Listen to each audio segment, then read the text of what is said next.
आओ रे भाई आओ। टिक करने वाली मस्त घड़ी ले जाओ, समय निकलता जा रहा है, कलाई सुनी लग रही है, आओ सस्ते में नई घड़ी ले जाओ। थुंग थुंग चाचा अपनी पुरानी घड़ी की दुकान में रोज इसी तरह चिल्ला चिल्ला कर घड़ियां बेचते थे और जब भी वक्त मिलता वो हमेशा एक खास सुनहरी घड़ी पर चुपचाप काम करते रहते थे। लेकिन थुंग थुंग चाचा अकेले नहीं रहते थे, उनके साथ रहती थी उनकी 8 साल की अनाथ पोती निमी। हर दिन आधी दोपहर होते ही निमी अपने दादा के लिए खाना ले आती और फिर दादा पोती साथ में बैठ के खाते। फिर शाम ढलते ही दादा निमी को अपने कंधे पर बिठा के घर ले जाते और घर लौटने के बाद भी थुंग थुंग चाचा उसी खास घड़ी पर लगे रहते। एक दिन निमी ने मासूमियत से पूछा, दादा ये घड़ी किसके लिए है?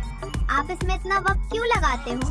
दादा ने मुस्कुराते हुए निमी के बाल सहलाए और कहा, ये तेरे लिए है बिटिया, जिस दिन इसकी धुन गूंजेगी ना तुझे कभी अकेलेपन का एहसास नहीं होगा, ऐसा लगेगा जैसे तेरा दादा हमेशा तेरे आसपास ही है। पर वक्त को शायद कुछ और ही मंजूर था। तो बाद थुंग थुंग चाचा की तबीयत अचानक बहुत खराब हो गई। उन्हें शहर के बड़े अस्पताल ले जाना पड़ा, लेकिन जाते वक्त उन्होंने रोते हुए निमी से कहा, रोना मत बिटिया, मैं जल्द आऊंगा और तेरी घड़ी पूरी करूंगा। देखते ही देखते 2 बीत गए। गांव में खबर आई कि थुंग थुंग चाचा अब इस दुनिया में नहीं रहे। गांव वाले और पड़ोसी निमी को समझाते, अब रोना बंद कर दे निमी, दादाजी अब वापस नहीं आएंगे। लेकिन निमी को अपने दादा के वादे पर पूरा भरोसा था। वो हर रात उस अधूरी घड़ी को अपने सीने से लगाकर सोती। वो घड़ी सिर्फ एक खाली पीतब्बा थी जिसमें ना कोई सुई थी और ना कोई मशीन। देखते ही देखते 1 साल बीत गया। निमी उस खाली घड़ी को देखते हुए रो रही थी क्योंकि उस दिन निमी का जन्मदिन था। लेकिन तभी अचानक उस घड़ी से बहुत धीमी सी आवाज आई, टिक टिक टिक, सोया है सूरज, जागी है रात, डरना नहीं बिटिया, दादा है तेरे साथ।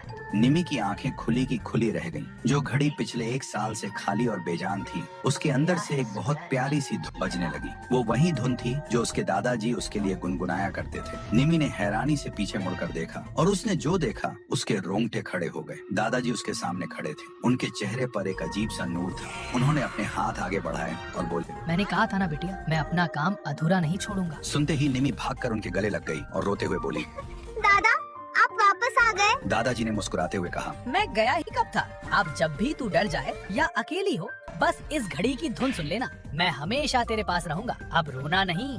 फिर अगले दिन सुबह जब निमी की नींद खुली तो कमरे में कोई नहीं था। उसे लगा शायद वो एक बहुत प्यारा सपना था। लेकिन जब उसकी नजर टेबल पर गई तो उसकी सामने वहाँ वो घड़ी रखी थी और वो अब कोई खाली डब्बा नहीं थी, वो पूरी तरह से बन चुकी थी और उसकी सुइयां एकदम सही समय बता रही थी। तो दोस्तों, सच कहते हैं सच्चा प्यार मौत से भी लंबा चलता है। अगर इस कहानी ने आपका दिल छू लिया तो थुंग थुंग चाचा की याद में एक